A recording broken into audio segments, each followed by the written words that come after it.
Alright everyone, new vlog. Damn, I can hear the echo across this freaking neighborhood. Anyway, in today's vlog, a very duper special one that I have been waiting to do for such a long time, but I couldn't rush the events because the events had to be done, which is finally revealing my 2005 Toyota Matrix, aka the car that I officially drive. Anyway, the main reason why I did not actually want to show it is I had a bunch of work to do on it. Now we're not talking about like $2,000 or $3,000 on it, only over like $750 or so, and then me and my dad actually did all the labor work, which was super epic since I got to learn a bunch of stuff about the mechanic of behind a car. Trust me, I can't believe a human being found a way to create a freaking car that can roll. Anyway, I legit finished cleaning everything on it, etc., so it looks spectacular. Pretty much I'm just gonna do a rundown of everything that the car actually has to feature and etc., and then how I have personally bought it and where I actually bought it, pretty much explaining all the bargaining that I did behind for what I actually got.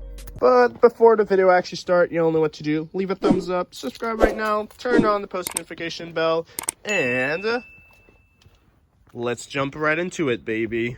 So, before that we actually start talking about the car, let's talk about how I actually managed to buy myself a car. Well, pretty much all I did this entire summer, which is a big reason why I didn't film as much, simply I worked a lot of hours at Winners and pretty much saved up my own money and bought this car myself, since I'm not going to get a parent to buy a car for me, since I want to be the owner of it. Pretty much what I've been doing is simply scrolling through Facebook Marketplace trying to find a car. Now, of course, I didn't want to buy a freaking box American cars. I wanted something that was non-American made, so pretty much Honda, Hyundai, or Toyota, and etc. All of those brands that are out of American cars. Now, of course, I could have went with a German car, but we all know what happens if you buy a German car and you want to fix it. It's a lot of money, everyone. Anyway, so I said, screw German cars, screw American cars, let's go with something that's not any of those. Now, my dad has always bought himself Toyotas and etc., so I had a lot of like history with Toyotas and etc. And of course, they were very reliable. The only issue is whenever you go to buy yourself a second-hand car that's a Toyota, of course, it holds its value better, and it's the same thing with Hondas and etc. So, pretty much came down to two options, else a Toyota Corolla or a Honda Civic. Now, myself as a guy that does a lot of biking and scootering, I wanted something that could pack a lot of things. So, I was like, okay, what could I possibly get that could do that? I didn't really want to go with a full-on SUV because it's a lot of gas and it's, let's just say in general, a lot of money. So, I was like, okay, I need something. My mom has a crossover, she has a Crosstrek, and she loves it, and I personally love it since you can fit a lot of things in there. And I fell upon a 2005 Toyota Matrix. Now, funny story is the owner initially was asking $4,000 for this car. Now, he was actually just joking, but he thought that he could have maybe had someone that could have paid $4,000 for this car. Either way, I bargained it down to $2,600. We got to Moncton. I talked with the guy. I'm like, okay, this car is not perfect. There's a lot of things to fix on this car before it's actually road safe. Now, it actually had like the inspection done for 2 years, which means the car was road legal. You can actually drive it. So I negotiated with the guy and put the price all the way down to $2,400, so pretty much $200 off of the $2,600. Now, for a 2005 Toyota Matrix, it's pretty much the regular price. You know, I didn't freaking scam the guy. I neither overpaid. I just paid okay. Now, since the car was old, a lot of problems. Not like engine problems. We're just talking about regular maintenance, so pretty much brakes, rotors, calipers, and other shenanigans like that. Now, before I fixed everything in this car, well, I should say with everyone else that actually helped me fix it, here were all the problems with this car. So let's start with the first thing is, if you went to go and press the brakes, pretty much what happened is, since the rotors were damaged, well, not really damaged, but warped, pretty much what happened is the pedal would go, it bounced back and forth. Now, the main reason why is because the rotors are warped, which means you're trying to brake on an uneven surface. And if it's an uneven surface, it simply goes wobble, wobble, wobble, wobble, left or right. So that was one of the big issues that really bothered me, since each time I came to a stop, it pretty much felt like I was just going to crash into the other person in front of me. So I talked with my dad. I showed him pretty much what's up with this car. And he was like, all right, yeah, you need new rotors, brake pads, and calipers. Initially, we only did the rotors, and we also did the brake pads. And then later on came in with the calipers, since my right caliper didn't actually uncompressed. Now pretty much what happens is whenever you brake, it's fluid that comes in and presses on the I'm not sure what the specific term, but all it does is that fluid pushes in your brakes and then your brakes rubs on it, but afterwards it uncompresses, so you're not like braking 24/7. But in my scenario is my right one didn't decompress completely, which left my brake pad rubbing on it 24/7 constantly, which is obviously a super terrible thing. So we replaced the caliper, and of course we decided to do it in a set of two. The other one was pretty old, so why not just get rid of it and get a new one? It wasn't that much expensive, maybe around like $200 or so. And yet again, as I already mentioned, me and my dad did all the labor work, which was amazing. We maybe saved over like $1,000 and I don't even know, maybe $2,000 of labor work for everything that me and my dad actually did on this car. So now that we have the caliper, rotors, and brake pads covered, the next major thing was a bearing. Yeah, the front left bearing was completely kaput, which means the car would vibrate crazy. Since if you guys don't know how a bearing works, is there's two cage, there's like the little inside, and then around that there's little balls around that rolls, and then there's another outer cage. Now what happens is over time, those bearings, if they're not properly sealed, water is going to get in there, it's going to cause corrosion, and corrosion simply means metal gets broken and equals damaged bearing balls. So what happened is whenever I was actually rolling, it legit sounded like the freaking Halifax airplane, like those like little tiny planes that you take just that's like an hour or 2 hour of flight. Yeah, those planes are noisy, and trust me, my car sounded the same stupid thing.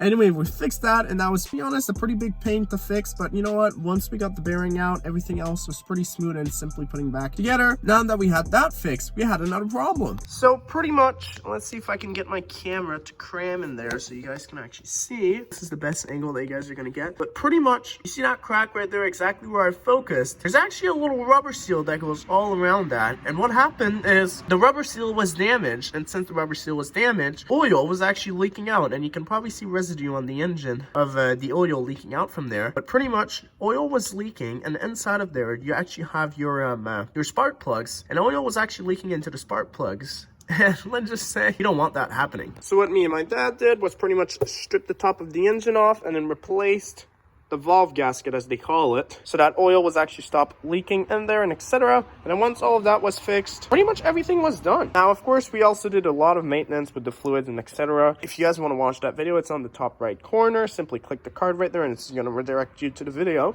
So yeah, once all of that was actually fixed, the car was good, ran perfect. And you know what, this car is super reliable once the regular maintenance and etc. got fixed. To be honest, I'm more scared of the car rusting out than the engine actually failing. So let's just say that's actually a good thing. If you're not scared that your engine's gonna fail, but instead your body, that pretty much means you have yourself an amazing car. Now, this car is nowhere to be near of a sport car like Alex's dad's Mercedes.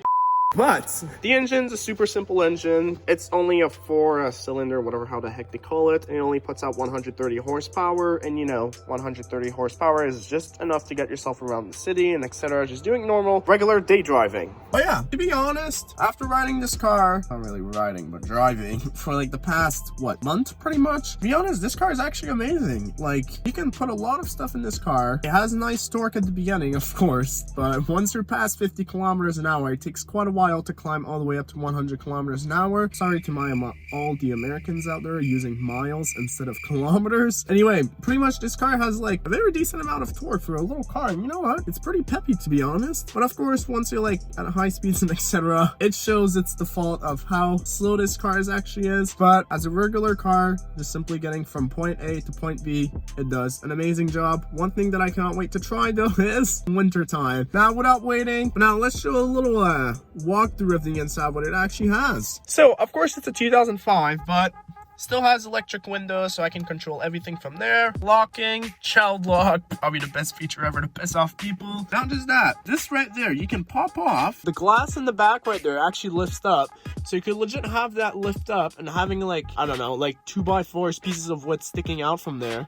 So it's actually a pretty cool little feature. And then afterwards you have the infotainment system. It's 15 years old, so it doesn't have Bluetooth or anything. So I actually got myself an FM transmitter. It just connects to my antenna on top of of the car, and you just connect to the radio or whatever radio this is actually emitting. And once you're actually connected to the frequency, well, you can actually play yourself some beautiful smexy music from Bluetooth. Anyway, afterwards, of course, you have the EC and etc. Everything works. Surprisingly, it's like freaking 15 years old. I thought the EC would have been freaking busted. Those are all the regular controls for the EC. So here are all the little different modes for your AC, and then here is how high you want the fans to be, and this is of course a temperature controller. Here is the beautiful smexy shifter, and what I like is it's actually made out of leather, so it's not plasticky or so. The same thing with the steering wheel. This is actually all leather, so you know what, it has a nice feeling. Right here you have two cup holders there and there. Usually I put my phone in there, and of course, and then in there you have the regular compartment to just storing some stuff. Glove compartment has all of the receipt of everything I freaking bought, and on the sides you can also store some papers and etc. in there. Regular little thing in there just to store some things in the door. And if you go in the back, you know, regular 5-seat, you know. But what's actually really fun is these seats are pretty much very high off the ground. They feel like van seats, but they're actually not, since they're actually very comfy, and they don't have those like armrests on the side, etc. So what's fun is for someone that's actually tall, whenever they sit in here, they're very comfortable. It's not like whenever you walk into a car and then you go like cripple yourself inside to sit down, and once you're like sitting on the seat, it's like good. But no, if you open the door, my legs are like pretty much dangling off right there. Compared to regular cars, like a sedan, you'd step out and you have to like raise yourself off the seat and then push yourself off the ground. But no, whenever I step out, it goes perfectly fine. But yeah, no, overall that was pretty much for the inside. And then of course I actually installed myself a bug deflector, since the old one, plot twist, I actually broke it. And then we have the beautiful smexy license plate. Anyway, let's do some cinematics.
One thing that I did forgot to mention is this car does have cruise control, even though it's a 2005.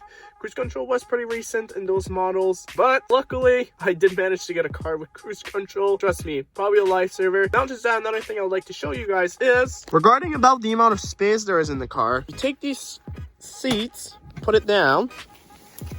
Look at this. You probably have like 1.5 meters till you reach the top, and you can store a bunch of things. Like legit, if I were to pull down both seats, I could probably shove in a mattress and sleep in here. No guys, don't worry, okay, my car is not my home. But yeah, in conclusion, all I can say is I'm very proud of myself and I'm very happy of how it turns out. Now, a little detail of how much money I actually spent for all the repairs and etc. is $799 or so, something around that. And the car itself actually cost $2,400 before taxes, and after taxes, $2,780. All I can say is, for a first car, I hope this thing lasts me at least 4 years. Either way, this completes today's video. If y'all got any idea, suggestion for any upcoming videos regarding about my car, so feel free to drop it down below. Either way, I'm gonna stop this here, and stay tuned for the next video, everyone.